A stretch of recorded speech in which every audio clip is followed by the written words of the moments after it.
Hello students, welcome to ஃபர்கர் academy. நான் உங்கள் பாலபசன். டிஎன்பிஎஸ்சி குரூப் 2 குரூப் 4 எக்ஸாமுக்கு வந்து எப்படி ப்ரிப்பேர் பண்ணலாம் அப்படிங்கிறத பற்றி இந்த வீடியோவில் வந்து டீட்டெயில்டாக வந்து சொல்கிறேன். ஃபர்ஸ்ட் உங்கள் எல்லாருக்குமே வந்து ஒரு டவுட் இருக்கும். தமிழ் எப்படி படிக்கணும், மேக்ஸ் எப்படி படிக்கணும், ஜிஎஸ் எப்படி படிக்கணும், கரண்ட் அவர்ஸ் வந்து எப்படி படிக்கணும், அவுட் சோர்ஸ் அப்படின்னு சொல்கிறாங்களா, அவுட் சோர்ஸ்னால் என்ன, தமிழுக்கு எத்தனை அவுட் சோர்ஸ் இருக்குது, அதை எப்படி படிக்கணும், மேக்ஸுக்கு என்ன அவுட் சோர்ஸ் வந்து படிக்கணும், ஜிஎஸ்க்கு வந்து எத்தனை யூனிட் இருக்குது, எத்தனை யூனிட்டுக்கு எத்தனை அவுட் சோர்ஸ் வந்து படிக்கணும், ஓகேவா, இந்த மாதிரி டவுட்ஸ் இருக்கும். அதுக்கப்புறம் வந்து பார்த்தீங்கன்னா பெரும்பாலும் வந்து வெயிட்டேஜ் அப்படின்ட்டு ஒரு கான்செப்ட் இருக்கும். ஓகே, இப்போ தமிழில் 100 கொஸ்டின் கேட்குறாங்கன்னா ஒரு சிலதுக்கு வெயிட்டேஜ் இருக்கும். அப்போ அந்த வெயிட்டேஜ் பார்த்து படிக்கிறது எப்படி, மேக்ஸுக்கு எப்படி, ஜிஎஸ்க்கு வெயிட்டேஜ் பார்த்து படிப்பது எப்படின்ட்டு இந்த கான்செப்ட் உண்டு. அதுக்கப்புறம் வந்து பார்த்தீங்கன்னா உங்களுக்கு டெஸ்ட் பேட்ச் அப்படிங்கிறது ரொம்ப ரொம்ப முக்கியம். அந்த டெஸ்ட் பேட்சை வந்து எப்படி போடணும், அதை எப்படி அணுகணும், அதுலேருந்து நம்ம கற்றுக் கொடுக்கக்கூடிய விஷயங்கள் என்ன, அதில் உள்ள மெரிட்ஸ் என்ன, டிமெரிட்ஸ் என்ன அப்படின்ட்டு உங்களுக்கு டெஸ்ட் பேட்ச் பற்றி ஃபுல்லாக சொல்கிறேன். அதுக்கு பிறகு வந்து பார்த்தீங்கன்னா ப்ரீவியஸ் இயர் கொஸ்டின் வந்து எப்படி பார்க்கணும், ஆன்சரோட பார்க்கணுமா, ஆன்சர் இல்லாமல் டெஸ்ட் போட்டு பார்க்கணுமா, ஆன்சர் இல்லாமல் டெஸ்ட் போட்டு பார்க்குறோம்னா அந்த கேள்வியை வந்து நம்ம புரிஞ்சுக்கணுமா, அதுக்கு இப்போ ஒரு கேள்வி இருக்குது, அந்த கேள்விக்கு வந்து நமக்கு ஆன்சர் இல்லாமல் டெஸ்ட் போட்டு பார்க்கணும், அந்த கொஸ்டின் கரெக்ட், ஆனால் உங்களுக்கு அந்த கொஸ்டின் என்னன்னே தெரிலன்னா அந்த கொஸ்டினை எப்படி அனாலிசிஸ் பண்ணி பார்க்கணும் அப்படின்ட்டு ஃபுல் டீட்டெயில்ஸ் வந்து இந்த வீடியோவில் வந்து நான் உங்களுக்கு சொல்கிறேன். ஃபர்ஸ்ட் தமிழ் வந்து எப்படி ப்ரிப்பேர் பண்ணலாம் அப்படிங்கிறத சொல்கிறேன். தமிழை பொறுத்த வரைக்கும் 2 புக் இருக்குது, ஓகேவா, 2, அதாவது school book based, outsource பேஸ்டுன்ட்டு 2 புக் இருக்குது, ஓகேவா. இதுக்கு வந்து நீங்கள் ஏதாட்டும் ஒரு அகாடமிக் புக்கை தான் வந்து ரெஃபர் பண்ணணும். நிறைய பேர் வந்து 2 புக்கு வந்து போட்டிருப்பாங்க, நிறைய பேர் ஒரு புக்கு வந்து போட்டிருப்பாங்க. நீங்கள் ஃபஸ்ட்டு தமிழுக்கு ஸ்கூல் புக் பேஸ் பண்ண ஏதாவது ஒரு புக்கு, நிறைய பேர் நல்லா போட்டிருக்காங்க. எனக்கு தெரிஞ்சு இந்த ஆசான் புக்கு வந்து கொஞ்சம் நிறைய கண்டென்ட் கொடுத்து ஸ்கூல் புக் பேஸ்டு வந்து கொஞ்சம் நல்லா போட்டிருக்குது மாதிரி இருக்குது.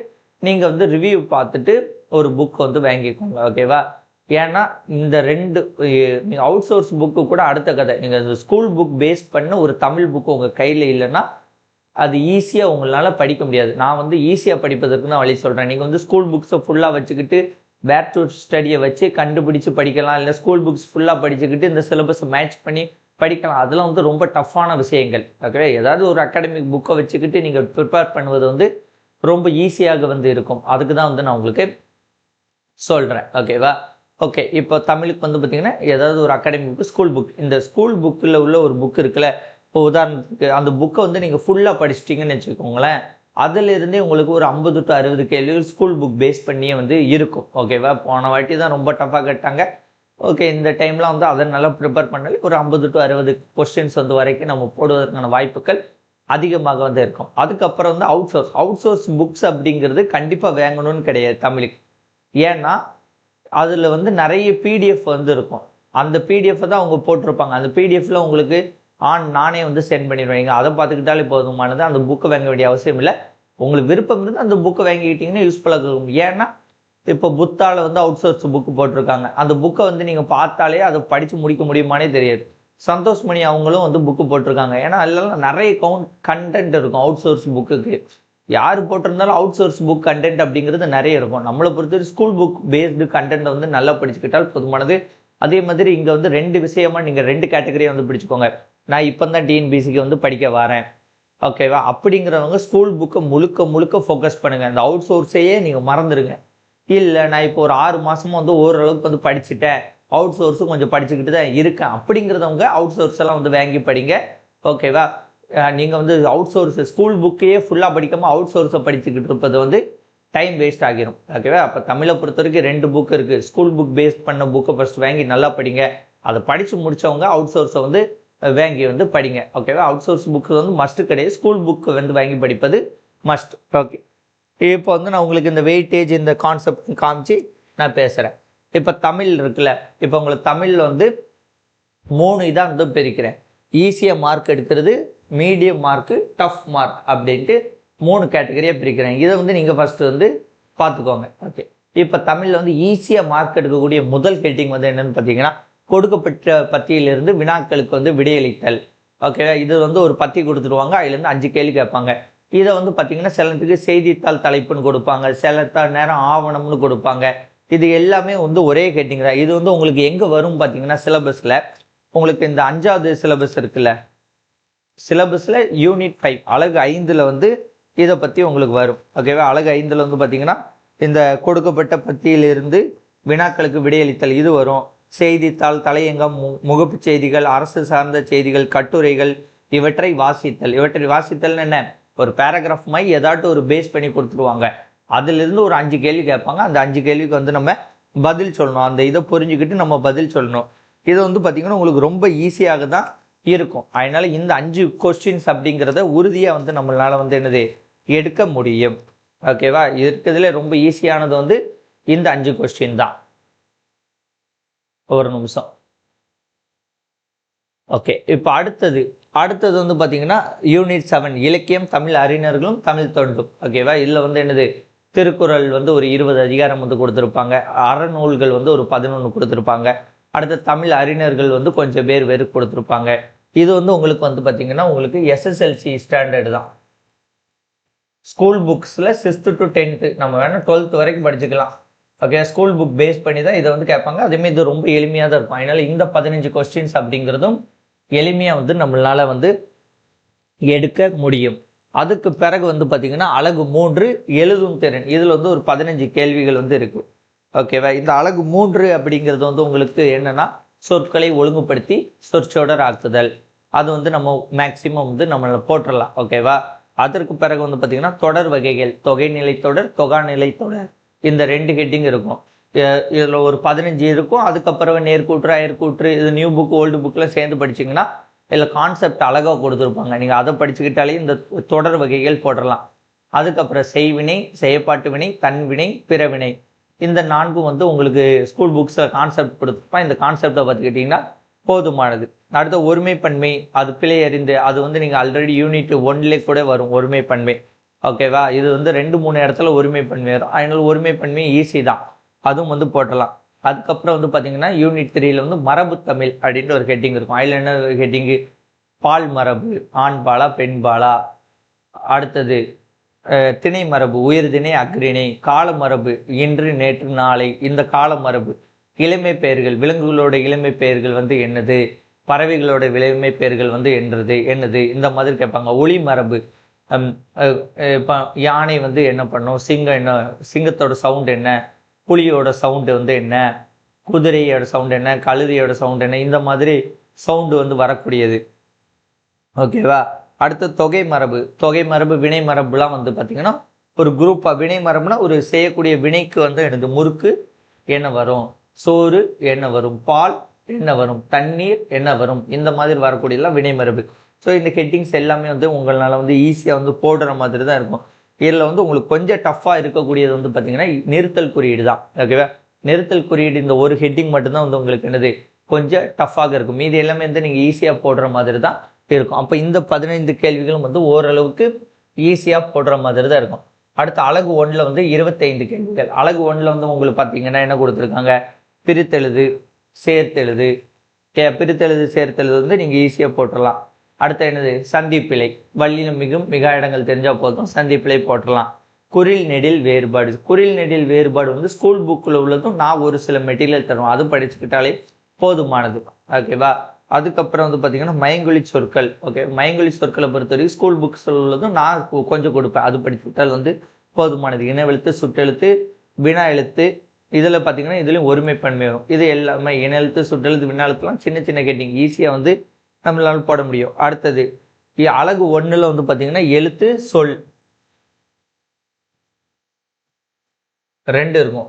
எழுத்துல வந்து ஒரு இவ்வளவு சொன்னது, சொல்லில் என்ன இருக்குன்னா வேர்ச்சொல் என்ன, வேர்ச்சொல்ல இருந்து வரக்கூடிய வினைமுற்று, வினை எச்சம், பெயர் எச்சம், இந்த மாதிரி இதெல்லாம் வரும். அடுத்து அயற்சொல் டு தமிழ் சொல், அடுத்து எதிர்ச்சொல், வினைச்சொல், எழுத்துப்பிழை, ஒற்றுப்பிழை எல்லாம் உங்களுக்கு சந்திப்பிழையிலே வந்து வந்துடும். 2 வினை சொற்களின் வேறுபாடு வந்து என்ன, இந்த ஹெட்டிங் வந்து உங்களுக்கு ஓரளவுக்கு ஈஸியாக வந்து மார்க் எடுக்கக்கூடிய ஹெட்டிங் தான். ஓகேவா? அப்போ இங்கே வந்து எத்தனை இருக்கு பாருங்க, இங்கே வந்து அலகு 1, அலகு 3, அலகு 7. ஓகேவா? அப்போ ஒரு 3 யூனிட் வந்து கவர் ஆகுது. இது வந்து அலகு 5 இருக்கும். ஆனால் இது வந்து ஒரு சின்ன பார்ட்டு தான். இதை வந்து நீங்கள் இந்த ஒரு யூனிட்டை வந்து கன்சிடர் பண்ண முடியாது. அப்போ இந்த 3 யூனிட்டு இது ஒரு சின்னதாக வச்சுக்கோங்க. அப்போ இதுல இருந்து எத்தனை கொஸ்டின் கேட்குறாங்கன்னா 5, 25, 30, 30, 30, 60 கேள்விகள் வந்து கேட்குறாங்க. ஓகேவா? 60 கேள்விகள் வந்து கேட்குறாங்க. இந்த 60 கேள்வியில நீங்க வந்து மேக்சிமம் மார்க்ஸ் எடுக்க பார்க்கணும். ஓகேவா? இந்த 60 கேள்விகள்ல இது 5, இது 15, 20 போட்டுடலாம்.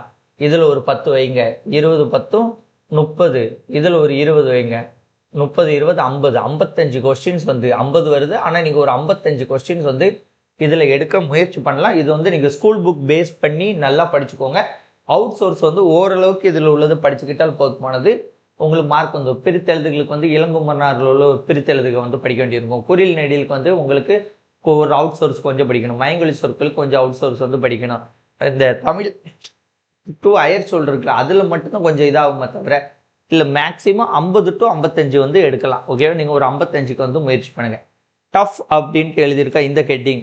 இதில் வந்து பார்த்தீங்கன்னா கலைச்சொற்கள் அப்படின்ட்டு ஒன்று போட்டிருக்கா. இது வந்து 10 கொஸ்டின் இருக்கு. கலைச்சொற்களை பொறுத்த வரைக்கும் ஒரு 14 வால்யூம் புக் இருக்கு. ஓகேவா, அது ஒவ்வொரு புக்கும் மொத்தம் சேர்த்தீங்கன்னா ஒரு 2.5 லட்சம் கலைச்சொற்கள் இருக்கும். ஸோ 2.5 லட்சம் கலைச்சொற்கள் நம்மளால் படிக்க முடியாது. அப்படி படித்தா நமக்கு நினைவு இருக்காது. அதனால இந்த கலைச்சொற்கள் அப்படிங்கிறது ஸ்கூல் புக்ஸை நல்லா படிச்சுக்கோங்க. ஆட்சி சொல் அகராதின்னு ஒரு புக்கு உண்டு. அதே 1500 1000 பக்கம் கிட்ட இருக்கும். அதை முடிந்த அளவுக்கு ரீட் பண்ணிக்கிட்டோம்னால் போதுமானது. ஓகே, அந்த 14 வால்யூம் புக் வேண்டாம். ஸ்கூல் புக்ஸு அது போக வந்து பார்த்தீங்கன்னா ஆட்சி சொல் அகராதின்னு ஒரு புக் இருக்கும். அதை வந்து பார்த்துக்கிட்டிங்கனால் போதுமானது. அதற்கு பிறகு வந்து எளிய மொழிபெயர்ப்பு கொடுத்துருக்காங்களா. இது வந்து பிறமொழி சொற்கள்லாம் வரும். பிறமொழி சொல்லேருந்து தமிழ் சொல். பிறமொழி சொல் வந்து எந்த சொல்ல வேணா இருக்கலாம். போர்ச்சுகீஸியா இருக்கலாம், தெலுங்கா இருக்கலாம், நிறைய வகையில் இருக்கு. அதனால அதெல்லாம் வந்து கொஞ்சம் டஃப். இந்த ரெண்டுமே சொல்லகராதி. எப்பா சொல்லகராதி என்னப்பா டஃப்ன்ட்ட, அது வந்து பார்த்தீங்கன்னா அழகு 2 சொல்லகராதியில் 15 கேள்விகள். இது மேக்சிமம் யாரும் டஃப்னு சொல்ல மாட்டாங்க. ஆனால் நான் டஃப்னு சொல்கிறேன். ஏன்னா இது வந்து 50க்கு 50. ஏன்னா 50% ஈஸியாக இருக்கும், 50% கஷ்டமாக இருக்கும். ஓகேவா, அதனால இதில் 15னா ஒரு 8 கேள்வி நம்மளால் போட முடியும். மீதி வந்து ஒரு 8 10 கேள்வி வந்து போட முடியாத மாதிரி தான் இருக்கும். இந்த சொல்லகராதியில் வந்து உங்களுக்கு பார்த்தீங்கன்னா ஒரே ஹெட்டிங் மாதிரி வரும். சொல்லும் பொருளும், ஒரு சொல் பல பொருள், இரு பொருள் குறிக்கும் சொற்கள், பல பொருள் தரக்கூடிய ஒரு சொல். ஓகேவா, அடுத்தது வந்து பார்த்தீங்கன்னா ஓரெழுத்து ஒரு மொழி. அந்த மாதிரி இந்த மாதிரி ஹெட்டிங்ஸ் இருக்கா. இதெல்லாம் வந்து உங்களுக்கு கொஞ்சம் டஃபராக இருக்கும். அதனால தான் வந்து இதில் டஃப் சேர்த்துருக்கேன். ஆனால் இது வந்து பயங்கர டஃப்லாம் வந்து கிடையாது. இதில் வந்து மேக்ஸிமம் வந்து உங்களால் எடுக்க முடியும். இப்போ இதில் வந்து ஒரு 10 கொஸ்டின் போனால் கூட, ஒரு 5 கொஸ்டின் போனால் கூட ஒரு 8 கொஸ்டின் வரைக்கும் எடுக்கிறதுக்கான வாய்ப்புகள் இருக்குது. அப்போ இதில் வந்து உங்களுக்கு எத்தனை கொஸ்டின்ஸ் அவங்க கேட்குறாங்கன்னு பார்த்தீங்கன்னா 10 5 15 15 15 30. அப்போ இங்கே வந்து உங்களுக்கு எத்தனை கொஸ்டின் டஃப்பாக இருக்கான், 30 கொஸ்டின் டஃப்பாக இருக்குது. இதில் வந்து உங்களால் 50% மார்க் வந்து எடுக்க முடியும். 15 கொஸ்டின்ஸ் வந்து எடுக்க முடியும். அப்போ 30ல் 15. இது ஸ்கூல் புக்ஸை நல்லா படிச்சுக்கோங்க. கலைச்சொற்கள்லாம் அவுட் சோர்ஸ்க்கெல்லாம் போய் ரொம்ப பாடுபட்டுக்கிட்டு போராடிக்கிட்டு இருக்காதிங்க. வருது அவுட் சோர்ஸ், முடிந்த அளவுக்கு பார்த்துக்கோங்க. அவ்வளோதான் நான் சொல்லுவேன். நான் 2.5 லட்சம் கலைச்சொற்களை படிக்க போகிறேன், இதை படிக்க போகிறீங்க. உங்களுக்கு பின்னாடி வந்து மேக்ஸ் பார்க்க நேரம் இருக்காது, ஜிஎஸ் பார்க்க நேரம் இருக்காது. இதெல்லாம் நீங்கள் படித்தாலும் உங்களுக்கு ரிவிஷன் பண்ண வந்து ஞாபகம் இருக்காது. அதனால இந்த டஃப் ஏரியாவில் வந்து ஓரளவுக்கு பார்த்துக்கோங்க. இந்த 30 கொஸ்டின் ஓரளவுக்கு பார்த்துட்டு ஒரு 15 மார்க் வந்து எடுக்க ட்ரை பண்ணுங்க. இதில் வந்து பார்த்தீங்கன்னா உங்களுக்கு அழகு 2, அழகு 4, அழகு 6 வந்து கவர் ஆயிடும். ஒரு மீடியம் லெவல். இதில் வந்து பார்த்தீங்கன்னா ஓமை தொடர், மரபு தொடர், பழமொழிகள். இது வந்து அழகு 5ல் வரும். இதில் ஒரு 10 கேள்விகள் வரும். இதில் வந்து இந்த இது இருக்கா, இந்த ஓமை தொடர். இது வந்து புக்கு. ஓமை தொடர், மரபு தொடர். மரபு தொடர் வந்து ஓரளவுக்கு ஈஸியாக படிச்சிடலாம். இந்த ஓமை தொடரும் பழமொழிகளும் வந்து நிறைய இருக்கு. ஓகேவா, அதனால அதெல்லாம் முடிந்த அளவுக்கு வந்து படிங்க. மீதி போகுது. இதில் வந்து நீங்கள் உங்களோட கான்செப்டில் வந்து என்னன்னா ஸ்கூல் புக்ஸை நல்லா படிச்சுக்கணும், அவுட் சோர்ஸ் கொஞ்சம் படிச்சுக்கணும். இது 15 இதில் 10 கேள்வியில் 5 கேள்வி வந்து நீங்கள் எடுத்தால் போதுமானது. அப்போ இங்கே ஒரு 5, இங்கே ஒரு 15 5 எவ்வளவு 20 20 55 ஒரு 75 கேள்விகள். ஓகே, இந்த 75 கேள்விகளை வந்து எப்படி எடுக்கலான்னு பாருங்க. 75. ஸோ இன்னும் கொஞ்சம் முயற்சி பண்ணிங்கன்னா ஒரு 80 வரைக்கும். ஸோ 75 to 80 கொஸ்டின்ஸை டார்கெட். இதுதான் டார்கெட். ஸோ தமிழில் வந்து ரியாலிட்டி டார்கெட் வந்து இதுதான். நீங்கள் வந்து நான் தமிழில் 100க்கு 100 எடுத்தே ஆவேன், நீங்கள் அதுக்கு புக்கெல்லாம் சொல்லுங்கன்னா இந்த 2 லட்சம் கலைச்சொற்கள் படிக்க வேண்டியிருக்கும். எல்லா இங்கிலீஷ் வார்த்தைக்கும் டிரான்ஸ்லேஷன் உங்களுக்கு தெரியணும்.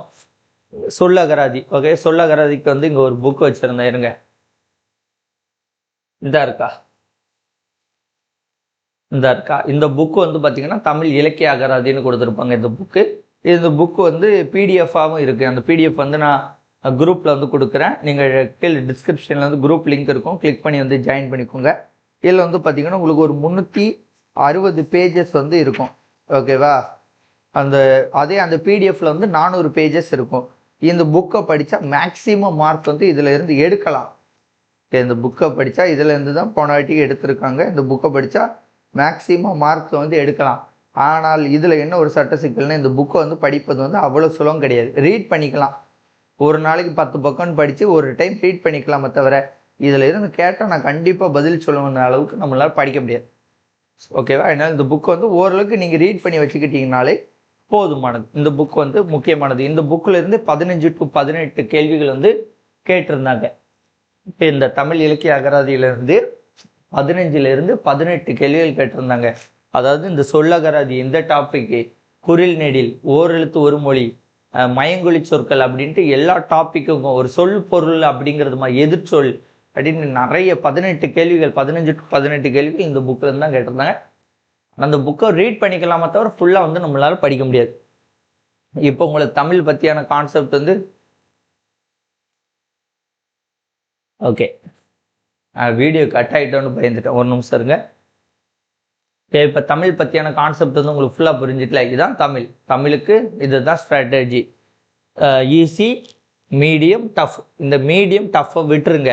இதை விட்டிங்கன்னா இது 10, இது ஒரு 30, இந்த 40 கேள்வியில் வந்து ஒரு 50% மார்க், 20 கொஸ்டின்ஸ் எடுங்க. இந்த 60 கொஸ்டினில் வந்து 55 எடுக்க வந்து முயற்சி பண்ணுங்க. ஏன்னா இதெல்லாம் வந்து நீங்கள் இப்போ பழமொழியெலாம் வந்து கீவா ஜெகநாதன் வந்து 4 புக்கு வந்து எழுதி வச்சிருக்காரு, வால்யூம். அப்போ 4 புக்கு வந்து நம்மளால படிக்க முடியுமா? அதெல்லாம் ரொம்ப டஃப்பு. ஓமை தொடர்கள்லாம் நடராஜன் அப்படிங்கிறது அது இருக்குது. அதுக்கப்புறம் ஒரு 6000 பழமொழிகள், பெர்சிவல் பழமொழிகள் இருக்குது. அடுத்த ஊமை தொடர்கள் வந்து பார்த்தீங்கன்னா ஒரு நடராசன் அப்படிங்கிறது ஒரு 2500 3000 பழமொழி ஊமை தொடர் எழுதி வச்சிருக்காரு. மரபு தொடர் மட்டும்தான் கொஞ்சம் கம்மியாக இருக்கும். அதனால இது ஓரளவுக்கு தான் நம்மளால போட முடியுமே தவிர இந்த மீடியமும் டஃப்பும் நீங்கள் ஈஸியில் தான் ஃபோக்கஸிங் வந்து நல்லா பண்ணணும். நீங்கள் ஈஸியாக நல்லா ஃபோக்கஸிங் பண்ணிட்டாலே உங்களால் வந்து அதிக மார்க் எடுக்க முடியுங்கிறத நம்பலாம். ஓகேவா? இல்லை ஒரு 75 to 80. ஓகேவா? இது வந்து எக்ஸாம் காலில் தான் உங்களுக்கு டிசைடிங் ஆகும், எத்தனை நம்ம போடுறோம், எவ்வளோ வருதுங்கிறது. ஸோ 75 to 80ங்கிறது இதில் ஒரு நல்ல மதிப்பெண். அடுத்து ஜிஎஸ் மேக்ஸ் பார்ப்போமா? ஓகே, அடுத்த ஜிஎஸ். இப்போ ஜிஎஸை பொறுத்த வரைக்கும் உங்களுக்கு பொது அறிவியலில் 5 கொஸ்டின், ஜாகிரஃபியில் 5 கொஸ்டின், ஹிஸ்ட்ரி ஐனமில் சேர்த்து 10 கொஸ்டின், 5 கொஸ்டின், பாலிட்டியில் மட்டும் 15 question, economics and Tamil Nadu அட்மினிஸ்ட்ரேஷனில் 20 question, Tamil Nadu வரலாறு, பண்பாடு, மரபு, சமூக அரசியல் இயக்கங்கள்லேருந்து 20 கொஸ்டின். இதில் வந்து உங்களோட ஃபஸ்ட்டு ப்ரியாரிட்டி வந்து எதுனா பாலிட்டி தான். ஏன்னா பாலிட்டி ஒரு யூனிட்ல இருந்து தான் உங்களுக்கு எத்தனை கொஸ்டின் கேட்குறாங்க? 15 கொஸ்டின்ஸ் கேட்குறாங்க. ஸோ ஃபஸ்ட்டு ப்ரியாரிட்டி வந்து என்னது? இதுதான் இருக்கணும், பாலிட்டி தான் இருக்கணும். ஃபஸ்ட்டு வந்து நீங்கள் படிக்கக்கூடியது பாலிட்டியாக தான் இருக்க வேண்டும். ரெண்டாவது வந்து பார்த்தீங்கன்னா எக்கனாமிக்ஸ். ஓகேவா? இந்த எக்கனாமிக்ஸ் தான் நீங்கள் ரெண்டாவது படிக்கக்கூடிய விஷயமாக இருக்கணும். எக்கனாமிக்ஸ் தான் ரெண்டாவது வந்து படிக்கணும். அதுக்கு பிறகு மூணாவது வந்து பார்த்தீங்கன்னா இந்த தமிழ்நாடு ரிலேட்டடாக உள்ள இந்த ஹிஸ்ட்ரி, இந்த சமூக அரசியல் இயக்கங்கள், இது வந்து மூன்றாவது படிக்கணும். இது வந்து நீங்கள் புக் வைஸாகவே நீங்கள் படிச்சிடலாம். ஓகேவா? இப்போ பாலிட்டின்னா என்னது? 10th polity, 11th polity, 12th polity அதனால படிச்சுட்டு 6th to 9th பாலிட்டியை படிச்சுக்கணும். பாலிட்டி அவுட் சோர்ஸ்க்கு வந்து பார்த்தீங்கன்னா நான் நோட்ஸ்லாம் வந்து ரெடி பண்ணி வச்சுருக்கேன். இருங்க, உங்களுக்கு ஒரு நோட்ஸ் வேணால் காமிக்கிறேன்.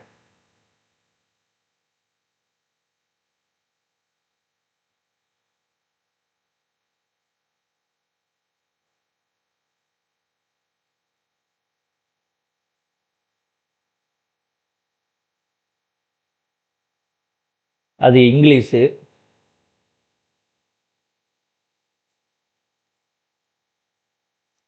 ஓகேவா? இந்த மாதிரி நோட்ஸ் இருக்கா? இந்த நோட்ஸ் நீங்கள் உங்களுக்கு அங்கே தெரியுதா? கேமராவில் வருதா? ஓ, உங்களுக்கு வர மாட்டுக்கோ, இருங்க.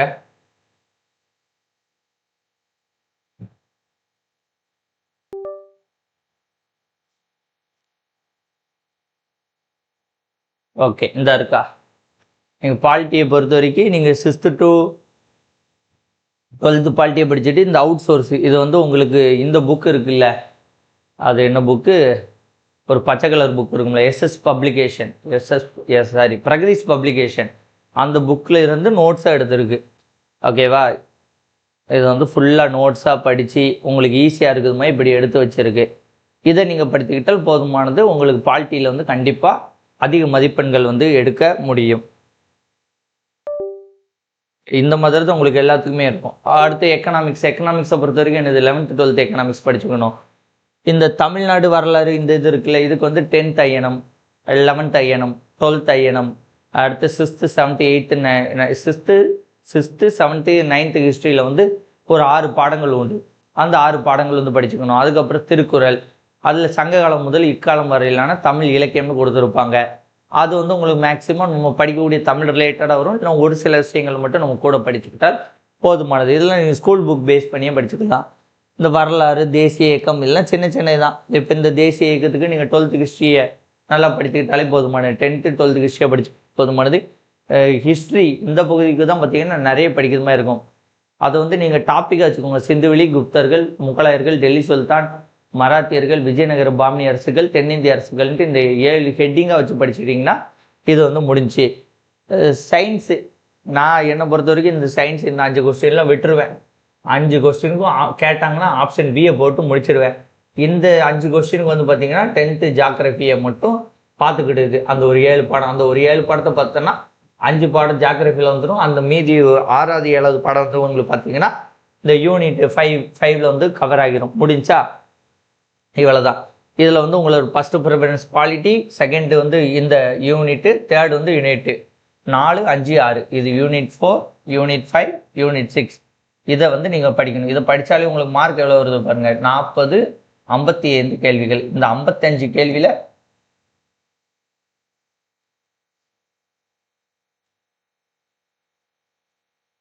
ஓகே நான் தெரியுதம்ல. இந்த 55 கேள்விகளை வந்து பார்த்தீங்கன்னா உங்களால் ஒரு 45 கொஸ்டின்ஸ் எடுக்க ட்ரை பண்ணுங்கள். ஓகேவா? 45 கேள்விகள் எடுத்துட்டிங்கனாலே உங்களுக்கு நல்ல ஒரு மதிப்பெண்ணாக தான் இருக்கும். மேக்ஸை பொறுத்தவரைக்கும் ஃபஸ்ட்டு ஸ்கூல் புக்ஸில் உள்ள எடுத்துக்காட்டு பயிற்சி கணக்குகள் வந்து பாருங்கள். அதுக்கப்புறம் வந்து ப்ரீவியஸ் இயர் கொஸ்டின் பாருங்கள். அதுக்கப்புறம் டைம் இருந்தால் ஆர்எஸ் அகர்வால் புக்கெல்லாம் பார்க்கலாம். அதே மாதிரி மேக்ஸில் வந்து ஃபஸ்ட்டு ப்ரிஃபரன்ஸ் வந்து பார்த்தீங்கன்னா ஆப்டிடியூடு தான் உங்களுக்கு ஃபஸ்ட்டு ப்ரிஃபரன்ஸாக இருக்கணும். அதுக்கு பிறகு தான் வந்து ரீசனிங் இருக்கணும். ஏன்னா ஆப்டிடியூடில் தான் நிறைய பார்க்க வேண்டியிருக்கும். ரீசனிங்கை பொறுத்த வரைக்கும் டிஎன்பிஎஸ்சியில் ஓரளவுக்கு ஈஸியாக தான் கேட்குறாங்க. அதேமாதிரி ஒரு குறிப்பிட்ட டாபிக் தான் அது கேட்குறாங்க. சிலபஸில் வந்து என்ன வார்த்தை இருக்கோ, ஓகேவா, சிலபஸில் என்ன லாஜிக் ரீசனிங்னா அது கேட்குறாங்க. Puzzle, dice, visual reasoning, alpha numeric reasoning. Alpha numeric ரீசனிங்னா ஆல்ஃபாபெட்டை வச்சு கேட்கலாம், நியூமெரிக் வச்சு கேட்கலாம். ஆல்ஃபா நியூமெரிக் 2 சேர்ந்து வச்சு வந்து கேட்கலாம். அடுத்து நம்பர் சீரியஸ். இவ்வளோ தான். ஸோ இந்த ஹெட்டிங் இருக்கா 1, 2, 3, 4, 5, 6. இந்த 6 ஹெட்டிங்கில் தான் மேக்ஸிமம் கேட்க வந்து வாய்ப்பு இருக்குது. கோடிங், டீ கோடிங் இருக்கும் ஒரு சிலது. அவ்வளோதான். ஒரு 10 ஹெட்டிங் தான், சின்ன சின்ன ஹெட்டிங் தான் இருக்கும். அதை வந்து ஈஸியாக பார்த்துடலாம். அதே மாதிரி ஆப்டிடியூடில் தான் ஒரு 18 கேள்வி கேட்பாங்க. அவங்க வந்து 10, 15ன்னு போட்டிருப்பாங்க. 18 கேள்வி கேட்பாங்க. இல்லை ஒரு 7 தான் கேட்பாங்க. மொத்தம் 25 கேள்விகள் வந்து வரும். இந்த மேக்ஸில் வந்து உங்களுக்கு எவ்வளோ மார்க் எடுக்கிறீங்களோ அதுதான் வந்து உங்களுக்கு நல்ல ரேங்க் கொடுப்போம். இதில் வந்து ஒரு 20 மார்க்ஸ் வந்து வச்சுக்கோங்க. அப்போ இங்கே 20, ஒரு 45, எவ்வளவு 55, 65 மார்க் ஆச்சு. ஓகேவா? 65, அங்கே ஒரு 75ன்னு வச்சுக்கிட்டிங்கன்னா எவ்வளவு 75, 65னா ஒரு 140 to 145 வரும். ஸோ கட் ஆஃப் அப்படிங்கிறது நீங்கள் எப்படி சுற்றி பார்த்தாலும் இந்த மாதிரி சிலபஸில் ஸோ இல்லை 75 இருக்குல்ல, இதில் 55க்கு 15, அங்கிட்ட உள்ள 20க்கு ஒரு 10 எடுக்கணும். அப்போ இதில் வந்து 2 சேர்ந்து 55, 25, 25, 60, 80. ஸோ இந்த ஏரியாவில் 80. தமிழுக்கு வந்து உங்களுக்கு பார்த்தீங்கன்னா ஒரு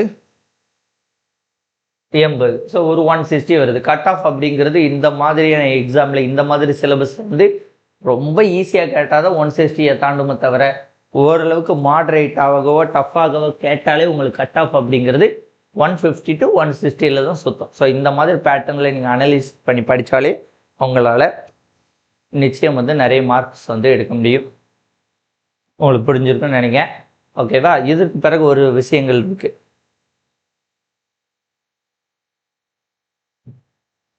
ஓகே, இப்போ வந்து பார்த்தீங்கன்னா உங்களுக்கு தமிழ் எப்படி படிக்கணும், மேக்ஸ் எப்படி படிக்கணும், ஜிஎஸ் எப்படி படிக்கணும்னு சொல்லிட்டேன். இந்த அவுட் சோர்ஸ் பற்றிலாம் சொல்லிட்டேன். ஓகே, அவுட் சோர்ஸ் வந்து என் பேட்சில் வந்து நான் கொடுத்துருவேன். நீங்கள் வந்து அது இதெல்லாம் தேடி படிக்க வேண்டாம். அவுட் சோர்ஸ் வந்து பார்த்தீங்கன்னா எல்லா யூனிட்டுக்குமே இருக்கும். Polity, history, INM. நம்ம அந்த 3 யூனிட் சொன்னோம்ல, யூனிட் 4, 5, 6 அதுக்கு கன்ஃபார்மாக உண்டு. மீதி இதுக்கு வந்து பார்த்தீங்கன்னா ஹிஸ்ட்ரிக்கும் ஐஎன்எம்க்கும் மேலோட்டமாக வந்து இருக்கும். ஓகேவா? அதுக்கும் உண்டு. நம்ம இதில் சேர்ந்தாலும் நீங்கள் போதுமானது, அந்த அவுட் சோர்ஸ் ஸ்கூல் புக்கை படித்தா வந்து போதுமானது, உங்களுக்கு கரெக்டாக வந்து இருக்கும். வெயிட்டேஜுன்னு சொல்லிட்டேன். தமிழில் எதுக்கெல்லாம் எப்படி வெயிட்டேஜ், ஜிஎஸ் என்ன வெயிட்டேஜ், மேக்ஸ் என்ன வெயிட்டேஜ்னு சொல்லிட்டேன். டெஸ்ட் பேட்ச் ஃபஸ்ட்டு நீங்கள் வாரம் ஓகே, கரண்ட் எதுவும் போயிட்டு வருது போல்.